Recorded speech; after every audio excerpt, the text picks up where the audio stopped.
La parenthèse de ce 8 août, suite avec, comme vous l'avez vu,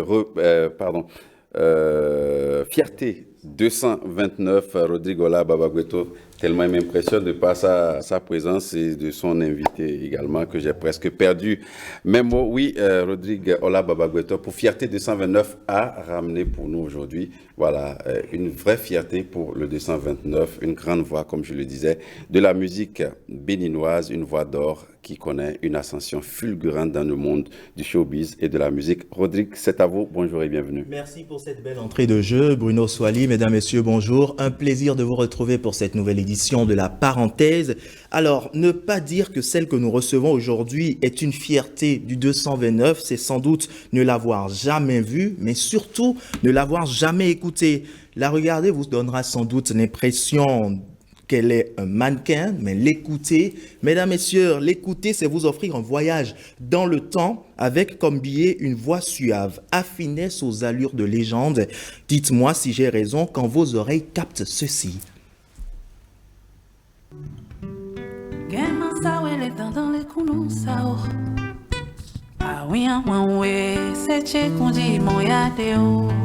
Allez, merci à la régie. Désolé de stopper votre plaisir, mesdames, messieurs. Ce plaisir qu'offre cette agogier des temps modernes. Si elle était un homme dans une trentaine d'années encore, on l'aurait appelé Pépé. Mais dans la vie d'aujourd'hui, son nom d'artiste Pépé n'est que le diminutif de son prénom à l'état civil Espérance Oleka. Et elle nous fait l'honneur d'être sur ce plateau. Pépé Oleka, d'APP, merci d'être avec nous. Merci de m'avoir invité. Très heureuse. Bonjour, merci. C'est un honneur pour nous de vous avoir ici sur le plateau de La Parenthèse. Alors, Pépé Oleka, c'est un nom aujourd'hui qui résonne fort.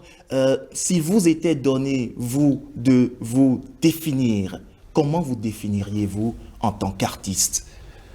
Merci. D'abord, je suis une femme, artiste, amoureuse de l'histoire africaine, extrêmement passionnée par le Bénin, qui m'a tout donné. Et donc, je choisis comme branche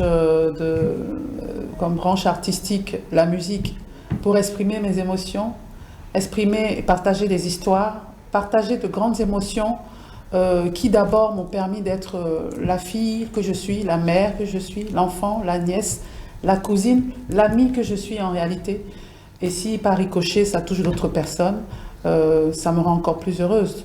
Je dirais simplement ça, je suis une femme passionnée par l'art et la culture des endroits qui m'ont vu naître et grandir. Et on le remarque justement au travers de vos œuvres, des œuvres que vous enchaînez et qui, on va le dire ainsi, connaissent des succès fulgurants.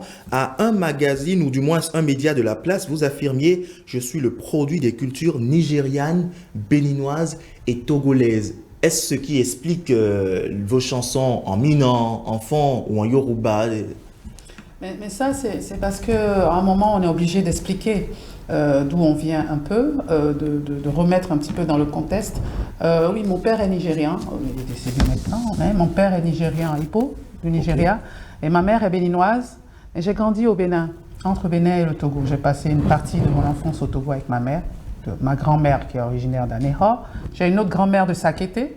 J'ai un autre grand-père, mais enfin, si je commence, on ne va pas terminer. Un métissage culturel. Voilà, un vrai métissage culturel. Et depuis toute petite, j'ai toujours été impressionnée par ce mélange parce que, où que je rentre, que ce soit chez une tante ou chez une autre, je change de langue tout de suite. Donc, j'ai toujours été polyglotte tout de suite. Dès ma petite enfance, je parle le pidgin, yoruba, je comprends un peu Igbo, le minan, le ewe, on peut compter à peu près 10. Là, je me suis mis au poulard, je parle peul un peu. Ok. Voilà, il y a beaucoup de langues. Je suis passionnée de langues. Déjà, dès toute petite, j'étais un petit peu conditionnée à parler beaucoup de langues. C'est donc, ça.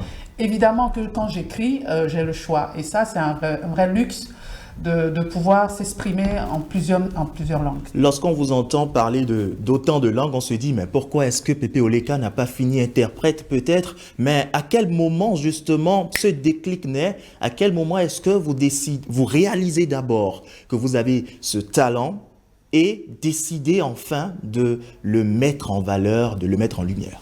Mon père écoutait toujours du Bob Marley à la maison. C'est vrai qu'en tant qu'artiste, on vous demande toujours d'où est-ce que ça vient. Bien sûr. Mais je suis persuadée que dès la naissance, il y avait toujours de musique à la maison. Et je suis sûre que ça vient de là. Et c'est pour ça que je voudrais en profiter pour dire aux parents aujourd'hui, c'est important de transmettre, de faire écouter de la musique aux enfants, de les faire jouer un instrument. On n'a pas besoin d'être riche pour faire des instruments. Ne serait-ce que leur trouver un piano à la maison et les laisser jouer avec. Pas la peine de leur mettre la pression d'un professeur ou quoi que ce soit. Okay. Je ne vous arrête pas, vous allez juste placer le micro. Voilà. Donc il faut permettre aux enfants de côtoyer la musique ou de côtoyer l'art en général. Ça fera d'eux des personnes différentes, des personnes plus bienveillantes. La musique changera le monde et je pense que c'est une des plus belles armes qui existent au monde. Et donc c'est important qu'on puisse transmettre ces choses-là à nos progénitures, leur permettre d'approcher de l'art, de s'approcher de l'art, de pratiquer la musique ou de la peinture ou tout ce qui peut. Il y a du théâtre. Leur permettre d'aller, des grands hommes comme Obama ou même notre président est bassiste, vous savez. Donc, ça permet à tous ces grands hommes d'avoir un côté beaucoup plus bienveillant.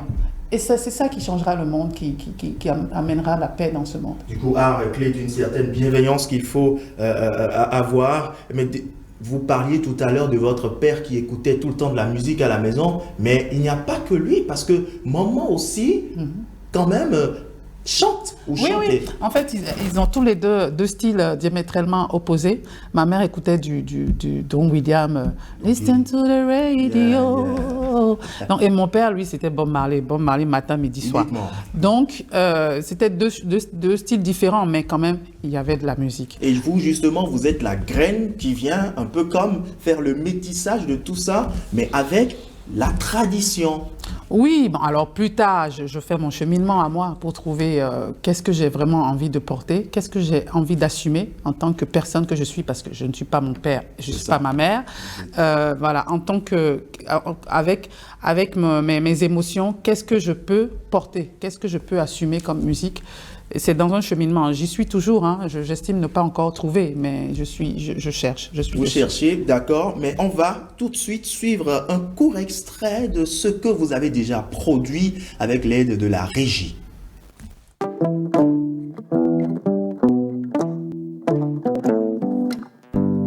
Je n'attendrai pas que mon cœur ne s'use. Je mettrai toute ma force dans la mesure du possible. Pour pas que l'on devienne tous deux des blessés, c'est rescapés de l'amour. À genoux, d'Okrononte, à sonner du bateau, pacha, pata.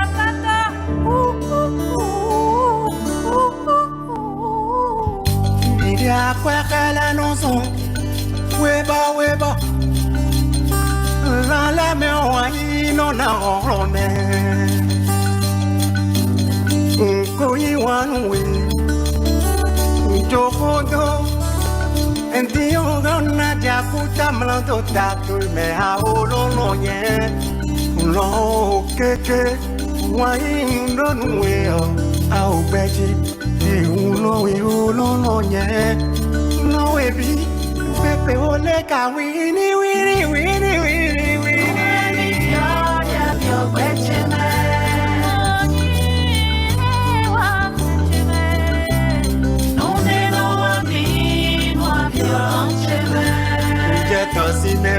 Apuro glasi magana yame Ahoro vivo frimeo Aichi vive lombando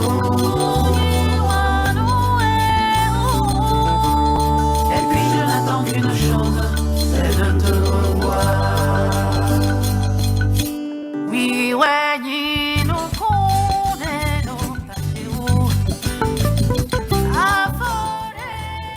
Allez, à présent, ou du moins à l'instant, Pépé Oleka en duo avec l'artiste Vifint.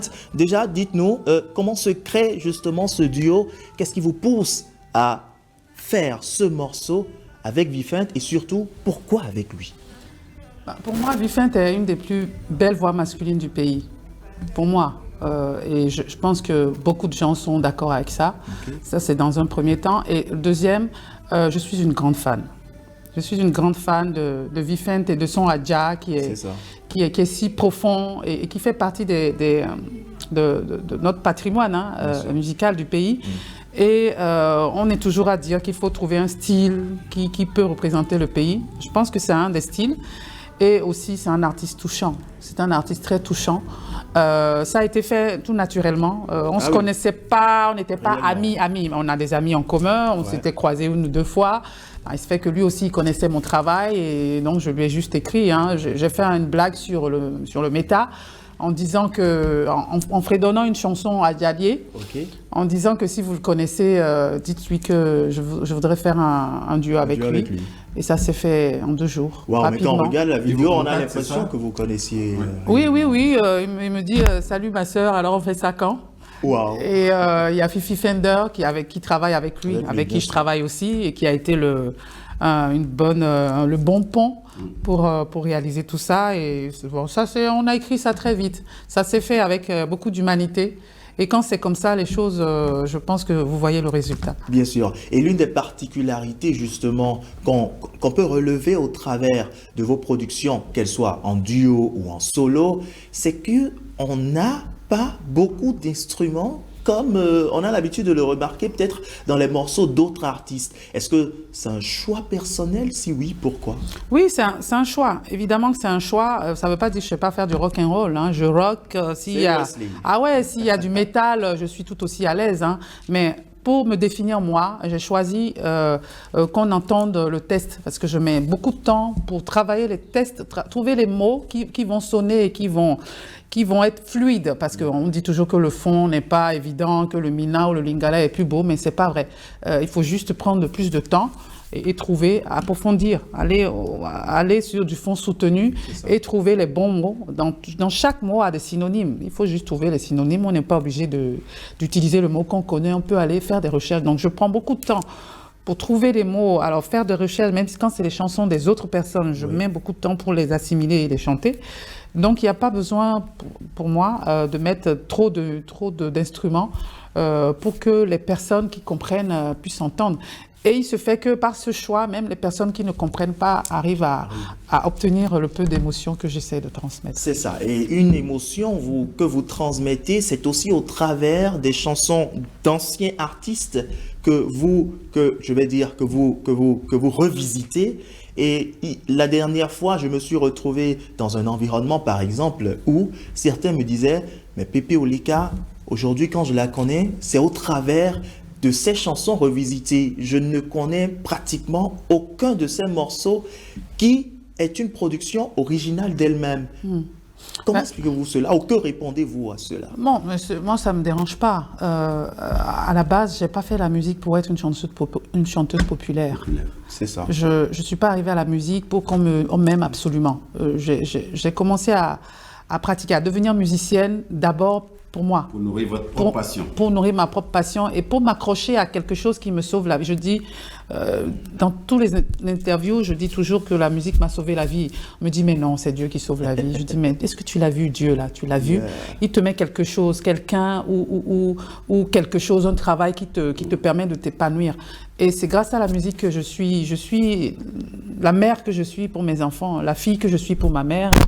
Et la nièce que je peux être ou l'artiste que vous pouvez voir. C'est grâce à la musique que j'essaie d'être une meilleure personne chaque jour.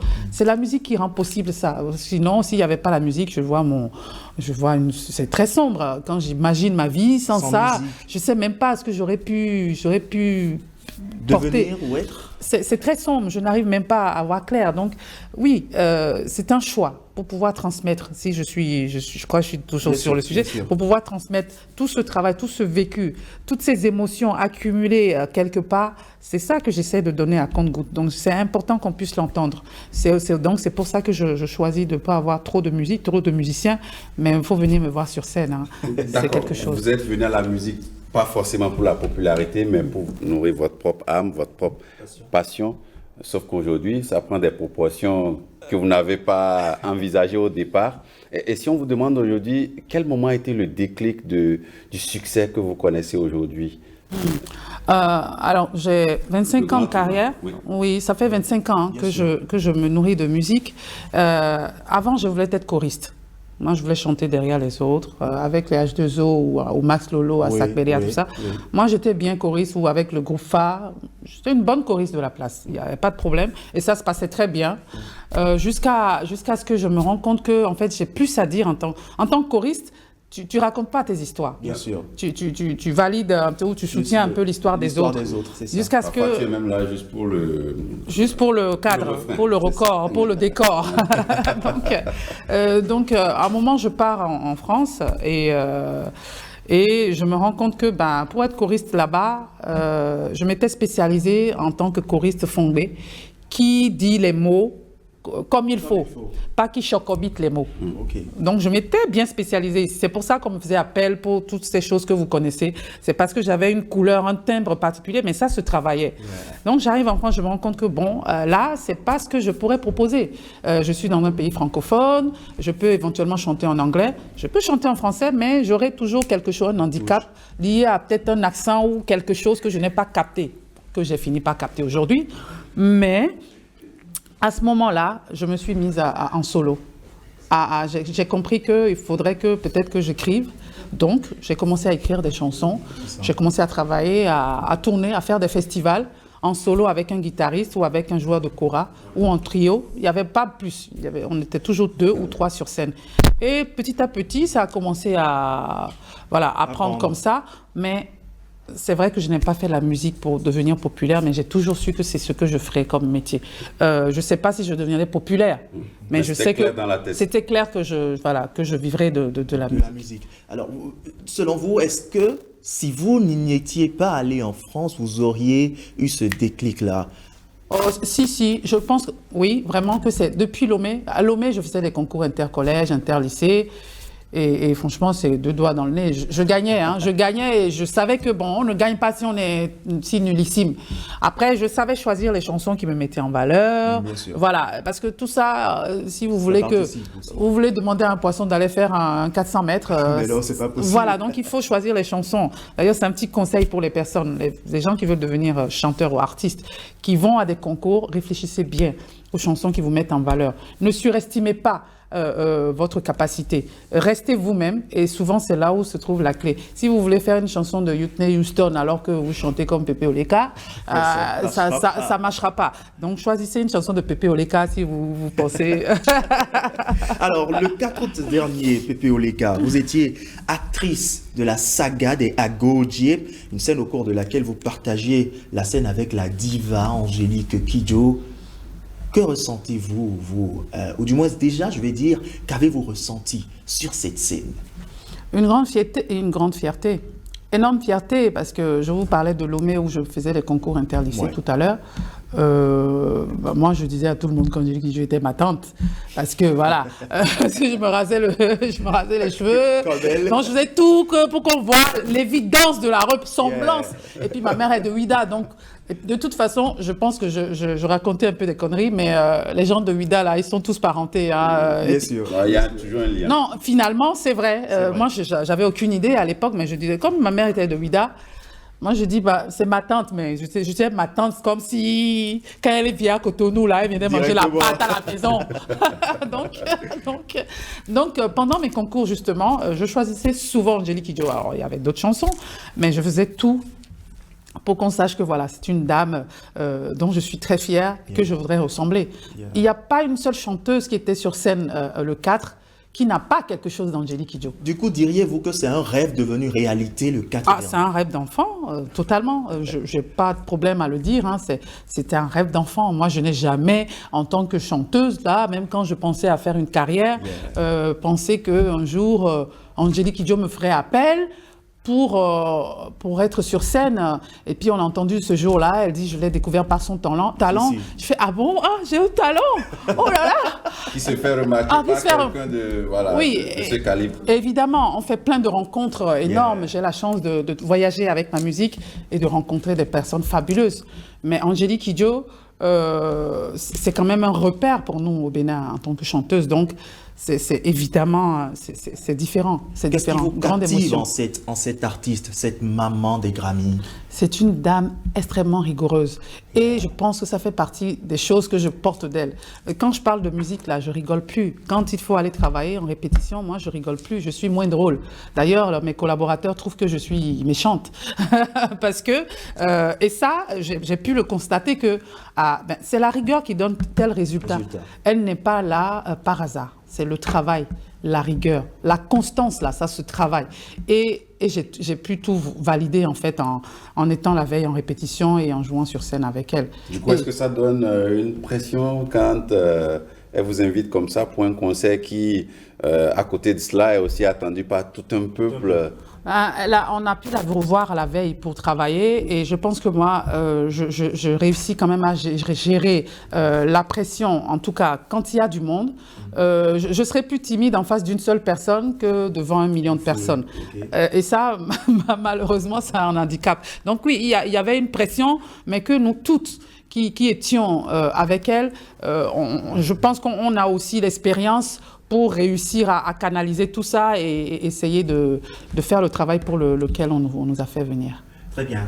Alors, on va parler à présent de l'actualité de Pépé Oleka, après la saga des Agodier et les différents morceaux qui sont partis pour être des tubes une fois sortis. Quelle est l'actualité de Pépé Oleka? J'ai un album qui est sorti en novembre, donc on promeut toujours cet album-là. Le 28 octobre, j'en profite pour inviter tout le monde à mon concert. C'est une première à l'Institut français à Cotonou.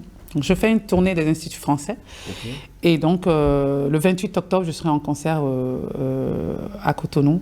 Démarrer à Cotonou, vous avez déjà été... J'ai déjà fait Conakry, Lomé. On va faire Cotonou et on espère continuer. Je veux faire une tournée de... C'est une partie que j'ai négligée dans la carrière. Et là, oui, je le fais parce que je prends du plaisir à faire ça. Très bien. Avant de finir avec vous, Pépé Oleka, quel regard avez-vous sur, on va dire peut-être ainsi, la relève en matière de musique béninoise aujourd'hui?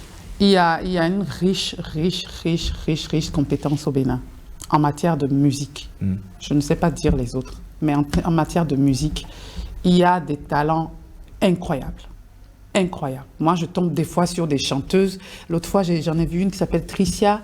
Tricia, oui. Oh, dès qu'elle a ouvert sa bouche là, oh, et puis elle me dit, ah, j'aime trop ce que... Et puis je vois un petit peu du Pépé Oleka là-bas. J'ai bien capté tout de suite le Pépé Oleka, mais quand même, c'est touchant, c'est touchant. Moi, j'écoute, je suis abonnée à des pages où je fais un maximum pour écouter. Il y a beaucoup de talent. Il faut juste que, en tant que public et en tant que peuple, qu'on pousse. On pousse, hein, le peuple pousse, mais on peut faire plus. On peut s'inspirer de ce qui se fait à côté, du Nigeria ou de la Côte d'Ivoire ou des autres. Ils poussent, ils portent leur artiste, quoi qu'il arrive, ou quoi qu'il fasse. On critique entre nous, mais quand il faut pousser, on pousse. Quand il faut arriver à des endroits où c'est si on pousse là, qui va montrer que l'artiste est là, on pousse. Quand on se retrouve dans les concours avec les autres artistes, malheureusement, on perd des fois parce qu'on n'est pas poussé. Et c'est une autre forme d'engagement. Il faut que le public arrive à dépasser encore. On sait que le public est difficile parce que voilà, on est des Béninois, on est éduqué comme ça, on est rigoureux, on aime les choses bien faites, mais rien n'est jamais parfait. Quand il faut pousser, il ne faut pas hésiter à pousser. Et des fois, c'est juste des 5 francs. Si tout le monde se met sur les 5 francs, un artiste pourra vivre et on n'exposera plus un artiste qui tombe malade sur le méta. Parfait. Merci beaucoup, Pépé Oleka. Ce sera votre dernier mot. Bruno Swali. Merci beaucoup à vous. Voilà, j'en ai appris beaucoup plus sur la carrière de Pépé Oleka. Tout comme moi. Voilà. Moi, je dirais que j'ai été beaucoup plus touché par votre reprise de l'hymne national en langue fongbé.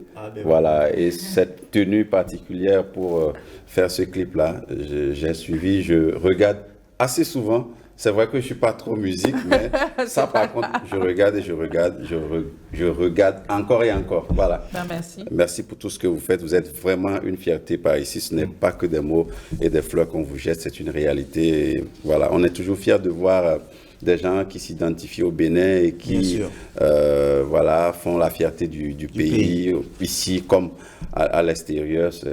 Franchement, on vous souhaite beaucoup de succès dans tout ce que vous avez comme projet, tout ce que vous avez encore dans le ventre et sur le cœur. Merci. Voilà, que ça prospère et que voilà, ça connaisse un succès fou et que voilà, votre nom continue d'être encore et davantage élevé. Merci d'être passé par ici. Vous êtes vraiment quelqu'un de très humble. On a pu le voir dans votre discours et c'est voilà, c'est à la limite, on ne voit pas le temps passer. Une des qualités qui voilà fait beaucoup avancer dans la vie.